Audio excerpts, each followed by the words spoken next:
Praise the lord. ದೇವರ ಪರಿಶುದ್ಧ ನಾಮಕ್ಕೆ ಸ್ತೋತ್ರವಾಗಲಿ. ದೇವರು ಕೊಟ್ಟಂತೆ ಸಮಯಕ್ಕಾಗಿ ನಾನು ದೇವರಿಗೆ ಸ್ತೋತ್ರವನ್ನು ಸಲ್ಲಿಸ್ತಾ ಇದ್ದೇನೆ. ಎಲ್ಲರೂ ಈ ಹೌಸ್ ಆಫ್ ಗಾಡ್ ನಿರೀಕ್ಷೆ ನುಡಿ ಕಾರ್ಯಕ್ರಮಕ್ಕೆ ನಿಮ್ಮೆಲ್ಲರನ್ನ ಆತ್ಮಿಕವಾಗಿ ನಾನು ಬರಮಾಡಿಕೊಳ್ತಾ ಇದ್ದೇನೆ.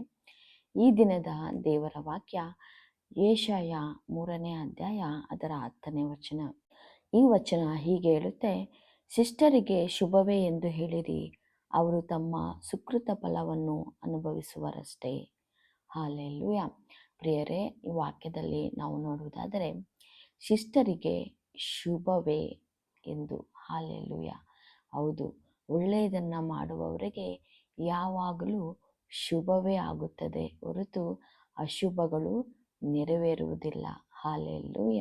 ಒಂದು ವೇಳೆ ಈ ದಿನಮಾನಗಳಲ್ಲಿ ನೀವು ಹಾದು ಹೋಗುವ ಪರಿಸ್ಥಿತಿಗಳಲ್ಲಿ, ನೀವು ಎಲ್ಲ ಕಾರ್ಯಗಳಲ್ಲಿ ಸಿಸ್ಟರ್ ಆಗಿ ನೀವು ಜೀವನ ಮಾಡ್ತಾ ಇರ್ಬೋದು. ಶಿಷ್ಟತ್ವ ಅಂತ ನಾವು ನೋಡೋದಾದರೆ ಒಳ್ಳೆಯದನ್ನು ಮಾಡುವಂಥದ್ದು. ಎಂಥ ಒಂದು ಕಠಿಣ ಪರಿಸ್ಥಿತಿಗಳಲ್ಲೂ, ಎಂಥ ಒಂದು ದುಷ್ಟರ ಮಧ್ಯದಲ್ಲಿ ವಾಸಿಸಿದರೂ ಸಹ ನಮ್ಮ ನೀತಿಯನ್ನು ನಾವು ಕಾಪಾಡಿಕೊಂಡು ಹೋಗುವಂಥದ್ದು. ನಮ್ಮ ಕ್ರಿಯೆಗಳ ಮೂಲಕ, ನಮ್ಮ ನಡತೆಗಳ ಮೂಲಕ ನಾವು ಯಾವ ಒಂದು ತಪ್ಪುಗಳನ್ನು ಮಾಡದೆ ಒಂದು ಒಳ್ಳೆಯ ಮಾರ್ಗದಲ್ಲಿ ನಾವು ನಡೆಯುವುದನ್ನು ಶಿಷ್ಟತ್ವ ಎಂಬುದಾಗಿ ನಾವು ಕರೆಯಬಹುದು. ಸೊ ಈ ಶಿಷ್ಟರಿಗೆ ಏನಂತೆ? ಶುಭವೇ ಆಗುತ್ತದೆ. ಹಾಲೆಲೂಯ. ನಾವು ದೇವರಲ್ಲಿ ಯಥಾರ್ಥವಾಗಿ ಜೀವಿಸುವುದಾದರೆ ನಮಗೆ ಒಳ್ಳೆಯದೇ ಆಗುತ್ತದೆ. ಹಾಲೆಲೂಯ. ನಾವು ಏನು ಬಿತ್ತುತ್ತೇವೋ ಅದನ್ನೇ ನಾವು ಕೊಯ್ಯುತ್ತೇವೆ ಎಂಬುದಾಗಿ ದೇವರ ವಾಕ್ಯ ಹೇಳುತ್ತೆ. ಹೌದು, ನಾವು ಈ ಲೋಕದಲ್ಲಿ ಜೀವಿಸುವಾಗ ನಾವು ಒಳ್ಳೆಯದನ್ನು ಬಿತ್ತಿದರೆ ಮುಂದೆ ನಾವು ಒಳ್ಳೆಯದನ್ನೇ ಕೊಯ್ಯುತ್ತೇವೆ. ಆದರೆ ಒಂದು ವೇಳೆ ನಾವು ಕೆಟ್ಟದ್ದನ್ನು ಬಿತ್ತಿದರೆ ಮುಂದೆ ನಾವು ಕೆಟ್ಟದ್ದನ್ನೇ ಕೊಯ್ಯಬೇಕಾದ ಪರಿಸ್ಥಿತಿಗಳು ಎದುರಾಗುತ್ತದೆ. ಹಾಲೆಲೂಯ. ನೋಡ್ರಿ, ಈ ಜೀವಿತದ ದಿನಮಾನಗಳಲ್ಲಿ ನಾವು ಇನ್ನೊಬ್ಬರನ್ನು ದ್ವೇಷಿಸುವುದಾಗಿರಲಿ, ಕೋಪ ಮಾಡುವಂಥದ್ದಾಗಿರಲಿ, ಹೊಟ್ಟೆ ಕಿಚ್ಚು ಪಡುವಂಥದ್ದಾಗಿರಲಿ, ಇನ್ನೊಬ್ಬರು ಅವರ ಅಭಿವೃದ್ಧಿಯನ್ನು ನೋಡದೆ ಸಹಿಸಿಕೊಳ್ಳದೆ ನಾವು ಅನೇಕ ಕುತಂತ್ರಗಳನ್ನು ಮಾಡಿ ಅವರನ್ನು ಅಣಗಿಸಬೇಕೆಂಬುದಾಗಿ ಅನೇಕ ಒಂದು ಪ್ಲ್ಯಾನ್ಗಳನ್ನು ಮಾಡಿ ಅವರನ್ನು ನಾವು ಕೆಳಗಡೆ ನೂಕಬೇಕೆಂಬುದಾಗಿ ಅವರ ಜೀವಿತಗಳಲ್ಲಿ ನಾವು ತಲೆ ಹಾಕಿ ನಾವು ಈ ರೀತಿಯಾಗಿ ನಡೆಯೋದಾದರೆ, ಅಂದರೆ ಒಬ್ಬ ವ್ಯಕ್ತಿಯ ಶುಭವನ್ನು ಬಯಸದೆ ನಾವು ಅಶುಭಗಳನ್ನು ಬಯಸಿ ಅವರಿಗೆ ಕೆಟ್ಟದ್ದನ್ನು ಬಯಸೋದಾದರೆ ಮುಂದೆಯೂ ಸಹ ನಮಗೂ ಸಹ ಕೆಟ್ಟದ್ದೇ ಸಂಭವಿಸುತ್ತದೆ. ನೋಡ್ರಿ, ನಾವು ಯಾವ ಒಳ್ಳೆಯ ಕಾರ್ಯಗಳು ಮಾಡ್ತೇವೋ ಅದಕ್ಕೆ ಪ್ರತಿಫಲವನ್ನು ದೇವರು ನಮಗೆ ಕೊಡುವಾತನಾಗಿದ್ದಾನೆಂಬುದಾಗಿ ದೇವರ ವಾಕ್ಯ ಹೇಳ್ತಾ ಇದೆ. ಅದೇ ಮುಂದಿನ ವಚನದಲ್ಲಿ ನೋಡ್ರಿ, 11ನೇ ವಚನದಲ್ಲಿ, ದುಷ್ಟರ ಗತಿಯನ್ನು ಏನು ಹೇಳಲಿ, ಅವರ ಕಾರ್ಯಗಳಿಗೆ ತಕ್ಕ ಪ್ರತಿಫಲವು ಅವರಿಗೆ ಲಭಿಸುವುದಲ್ಲವೇ. ದುಷ್ಟರ ಗತಿಯನ್ನು ಏನು ಹೇಳಲಿ, ಅವರ ಕಾರ್ಯಗಳಿಗೆ ತಕ್ಕ ಪ್ರತಿಫಲ ಅವರಿಗೆ ಲಭಿಸುವುದಷ್ಟೇ. ನೋಡ್ರಿ ಪ್ರಿಯರೇ, ಈ ಲೋಕದಲ್ಲಿ ನಾವು ಎಷ್ಟೋ ಸಾರಿ ಅಂದ್ಕೊಳ್ತೇವೆ ನಾವು ಒಳ್ಳೆಯವರಾಗಿಯೇ ನಾವು ನಡೀತಾ ಇದ್ದೀವಿ, ಒಳ್ಳೆಯವರಾಗಿಯೇ ನಾವು ಜೀವನ ಮಾಡ್ತಾ ಇದ್ದೀವಿ. ಆದರೆ ನಮಗೆ ಎಷ್ಟೋ ಜನ ಮೋಸ ಮಾಡಿದ್ರು, ಆದರೆ ಅವರೆಲ್ಲ ಸಂತೋಷವಾಗೇ ಇದ್ದಾರೆ, ಅವರೆಲ್ಲ ಸಮಾಧಾನವಾಗಿ ಇದ್ದಾರೆ, ಅವರಿಗೆ ಯಾವುದೇ ಒಂದು ಕೆಟ್ಟದ್ದು ಅವರಿಗೆ ಸಂಭವಿಸಿಲ್ಲ ಎಂಬುದಾಗಿ ನಾವು ಅನೇಕ ಸಾರಿ ಯೋಚನೆ ಮಾಡ್ತೇವೆ. ಆದರೆ ಒಂದು ನಾವು ಆಲೋಚನೆ ಮಾಡಬೇಕು, ಏನಪ್ಪ ಅಂದರೆ ನಮಗೆ ಮೋಸ ಮಾಡಿರೋ ವ್ಯಕ್ತಿಗಳನ್ನು ನಾವು ಕ್ಷಮಿಸಿ ಅವರಿಗಾಗಿ ನಾವು ಪ್ರಾರ್ಥನೆ ಮಾಡಿ ಕರ್ತನ ಬಳಿ ಅದನ್ನು ಮರೆತು ಹೋಗಿ ನಾವು ಸಮಾಧಾನದಿಂದ ಇರಬೇಕು. ಯಾಕೆಂದರೆ ನ್ಯಾಯ ತೀರಿಸುವಂಥದ್ದು ದೇವರೇ. ದೇವರು ಸಹ ಆ ದುಷ್ಟರಿಗೆ ಸಮಯ ಕೊಟ್ಟು ನೋಡ್ತಾರೆ, ಅವರು ಒಂದು ವೇಳೆ ತಗ್ಗಿಸಿಕೊಂಡು ದೇವರ ಬಳಿ ಬರುತ್ತಾರೋ ಎಂಬುದಾಗಿ.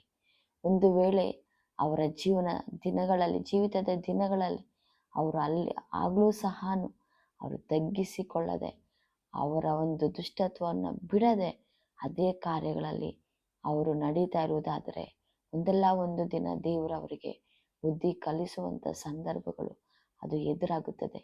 ಅದನ್ನು ನಾವು ಯೋಚನೆ ಮಾಡದೆ ನಮಗೆ ದೇವರು ಇಟ್ಟಿರುವಂಥ ಪ್ರತಿಫಲವನ್ನು ನೋಡಿ ನಾವು ಒಳ್ಳೆಯದನ್ನೇ ಮಾಡಿ ಮುಂದೆ ಹೋಗೋಣ.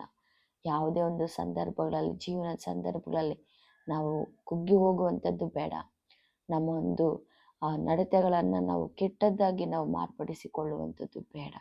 ಎಷ್ಟೋ ಜನ ಹೀಗೆ ಮಾಡ್ತಾರೆ, ಅವರು ಒಳ್ಳೆಯದನ್ನು ಮಾಡಿ ಮಾಡಿ ಕೊನೆಗೆ ಅವರು ಯಾವುದೇ ಒಂದು ಪ್ರತಿಫಲ ಸಿಕ್ಕಲಿಲ್ಲಲ್ಲ ಎಂಬುದಾಗಿ ನಾನು ಇಷ್ಟು ಮಾಡಿ ಏನು ಪ್ರಯೋಜನ ಬಂತು? ನಾನು ಒಂದು ಒಳ್ಳೆತನದಿಂದಲೇ ನಡ್ಕೊಂಬಂದು ಎಲ್ಲರಿಗೂ ಶುಭವನ್ನೇ ನಾನು ಕೋರಿ, ನಾನು ಸಹ ಎಲ್ಲರಿಗೂ ನನ್ನ ಕೈಲಾದಾಗೆಲ್ಲ ನಾನು ಅನೇಕ ಸಹಾಯಗಳನ್ನ ಮಾಡಿ ಎಲ್ಲ ಮಾಡಿದರೂ ಸಹ ಕೊನೆಗೆ ನಾನು ಶೂನ್ಯವನ್ನೇ ನೋಡ್ತಾ ಇದ್ದೇನೆ. ಈ ಮಾರ್ಗ ಸರಿಯಿಲ್ಲ ಎಂಬುದಾಗಿ ಎಷ್ಟೋ ಜನ ಅವರ ಒಂದು ಒಳ್ಳೆ ದಾರಿಯನ್ನು ಬಿಟ್ಟು ಮತ್ತೆ ಕೆಟ್ಟ ದಾರಿಗೆ ತಿರುಗಿ ಮತ್ತೆ ಅನೇಕವಾದಂಥ ಕಷ್ಟಗಳಿಗೆ ಒಳಗಾಗುವುದನ್ನು ನಾವು ನೋಡ್ತಾ ಇದ್ದೇವೆ. ಆದರೆ ನಾವು ಆ ರೀತಿ ಇರಬಾರ್ದು ಪ್ರಿಯರೇ. ಖಂಡಿತವಾಗಿಯೂ ನಾವು ಮಾಡುವ ಪ್ರತಿಯೊಂದು ಒಳ್ಳೆಯ ಕಾರ್ಯಕ್ಕೆ ಪ್ರತಿಫಲ ಅದು ಸಿಕ್ಕೇ ಸಿಗುತ್ತೆ. ಆದರೆ ನಾವು ತಾಳ್ಮೆಯಿಂದ ಕಾದಿರೋಣ. ತಾಳ್ಮೆಯಿಂದ ನಾವು ಕಾದಿರುವುದಾದರೆ ಒಂದಲ್ಲ ಒಂದು ದಿನ ನಾವು ಮಾಡಿರುವಂಥ, ನಾವು ಬಿತ್ತಿದಂಥ ಒಂದು ಒಳ್ಳೆಯ ಬೀಜವು ಅದು ಫಲ ಕೊಟ್ಟು ಒಂದೊಳ್ಳೆ ರೀತಿಯಲ್ಲಿ ಕೊಯ್ಯುವುದಕ್ಕೆ ಅದು ಬರುವಂಥದ್ದಾಗಿದೆ. ಇದನ್ನು ನೀವು ಹೃದಯದಲ್ಲಿ ಇಟ್ಟುಕೊಳ್ಳ್ರಿ. ಸೋತು ಹೋಗಬೇಡ್ರಿ, ಕುಗ್ಗಿ ಹೋಗಬೇಡ್ರಿ, ಮನನೊಂದು ಹೋಗಬೇಡ್ರಿ. ಎಂಥ ಪರಿಸ್ಥಿತಿಯಲ್ಲಿ ನೀವು ಹಾದು ಹೋಗ್ತಾ ಇದ್ರೂ ಸಹ, ಎಂಥ ಒಂದು ವಿರೋಧತ್ವಗಳು ನಮಗೆ ಎದುರಾದರೂ ಸಹ, ಅದರೆಲ್ಲದರ ಮಧ್ಯದಲ್ಲಿ ನಾವು ಒಳ್ಳೆಯವರಾಗಿ ನಡೀತಾ ಇದ್ದೀವ ಎಂಬುದನ್ನು ನಮ್ಮನ್ನು ನಾವು ಪರಿಶೋಧನೆ ಮಾಡಿಕೊಂಡು ಒಳ್ಳೆಯ ಕಾರ್ಯಗಳಿಗೆ ಕೈ ಹಾಕೋಣ. ಆತನು ಖಂಡಿತವಾಗಿಯೂ ನಾವು ಬಿತ್ತುವುದನ್ನೇ ಆತನು ಮುಂದೆ ನಮಗೆ ಪ್ರತಿಫಲವಾಗಿ ಕೊಡುವಾತನಾಗಿದ್ದಾನೆ. ಹಾಲೆಲೂಯ. ನಾವು ಪ್ರಾರ್ಥನೆ ಮಾಡಿ ಮುಕ್ತಾಯ ಮಾಡಿಕೊಳ್ಳೋಣ. ಸ್ತೋತ್ರ ಕರ್ತನೆ, ಪರಿಶುದ್ಧನಾದ ದೇವರೇ ಅಪ್ಪ, ಉದಯಕಾಲ ಜಾವದಲ್ಲಿ ದೇವರೇ ನಿನ್ನ ಬಳಿ ಬರಲು ಕೊಟ್ಟ ಕೃಪೆಗಾಗಿ ಸ್ತೋತ್ರ ಸ್ವಾಮಿ. ಹೌದು ತಂದೆ ಆದ ದೇವರೇ, ಶಿಷ್ಟರಿಗೆ ಶುಭವೇ ಎಂದು ಹೇಳಿರಿ ಎಂಬುದಾಗಿ ನಿಮ್ಮ ವಾಕ್ಯ ಹೇಳ್ತದೆ ಅಪ್ಪ. ಅವರ ಸುಕೃತ ಫಲವು ಅವರಿಗೆ ಲಭಿಸುವುದೆಂಬುದಾಗಿ ನಿಮ್ಮ ವಾಕ್ಯ ಹೇಳ್ತಿದೆ ಸ್ವಾಮಿ. ಅದೇ ರೀತಿ ದುಷ್ಟರು ಮಾಡಿದ್ದು ಸಹ ದೇವರೇ ಅವರಿಗೆ ಅಪ್ಪ ಸಂಭವಿಸುವುದೆಂಬುದಾಗಿ ನೀವು ವಾಕ್ಯವನ್ನು ಕೊಟ್ಟಿದ್ದೀರಿ. ಹೌದು ಸ್ವಾಮಿ. ಯಾರೆಲ್ಲ ಕರ್ತನೆ ಅಪ್ಪ ಒಂದು ಒಳ್ಳೆಯ ಮಾರ್ಗದಲ್ಲಿ, ಯಥಾರ್ಥ ಮಾರ್ಗದಲ್ಲಿ ಅಪ್ಪ ಅವರು ನಡೀತಾ ಇದ್ದಾರೋ ಅವರು ಎಂದಿಗೂ ಕುಗ್ಗಿ ಹೋಗದೆ, ಸೋತು ಹೋಗದೆ ಅಪ್ಪ ದೇವರೇ ಅಪ್ಪ ಆ ಒಂದು ಒಳ್ಳೆಯ ಮಾರ್ಗದಲ್ಲೇ ನಡೆಯುವಂಥ ಕೃಪೆ ನೀನು ಅನುಗ್ರಹ ಮಾಡು. ಅವರು ಮಾಡಿರುವ ಎಲ್ಲ ಅಪ್ಪ ಒಂದು ಒಳ್ಳೆಯ ಕಾರ್ಯಗಳಿಗಾಗಿ ನೀವು ಅವರಿಗೆ ಪ್ರತಿಫಲವನ್ನು ದೇವರೇ ಅಪ್ಪ, ಅವರ ಒಂದು ವೈರಿಗಳ ಮಧ್ಯದಲ್ಲೇ ಸ್ವಾಮಿ ದೇವರೇ ನೀವು ಅವರಿಗೆ ಪ್ರತಿಫಲವನ್ನು ಕೊಟ್ಟು ದೇವರೇ ನೀನು ಒಳ್ಳೆಯ ದೇವರು ಎಂಬುದನ್ನು ಎಸಯ್ಯ ನೀವು ತೋರಿಸಿಕೊಡಬೇಕಾಗಿ ನಾನು ಪ್ರಾರ್ಥನೆ ಮಾಡ್ತಾ ಇದ್ದೇನೆ. ದೇವ, ನೀವು ಖಂಡಿತವಾಗಿಯೂ ನೀವು ಹಾಗೆ ಮಾಡಿರುವುದಕ್ಕಾಗಿ ಸ್ತೋತ್ರವಾಗಲಿ. ನಜರೇತಿನ ಯೆಸಯ್ಯ ನಿನ್ನ ಅಧಿಕಾರಗಳ ನಾಮದಲ್ಲಿ ಪ್ರಾರ್ಥಿಸಿ ಬೇಡಿ ಹೊಂದಿದ್ದೇವೆ ತಂದೆ, ಆಮೇನ್. ಪ್ರೈಸ್ ದ ಲಾರ್ಡ್ ಪ್ರಿಯರೇ. ಈ ಒಂದು ವಾಕ್ಯ ಸಂದೇಶವು ಇತರರಿಗೂ ತಲುಪುವ ಹಾಗೆ ಇದನ್ನು ಲೈಕ್ ಮಾಡಿರಿ, ಸಬ್ಸ್ಕ್ರೈಬ್ ಮಾಡಿರಿ ಆ್ಯಂಡ್ ಶೇರ್ ಮಾಡಿರಿ. Thank you and praise the lord.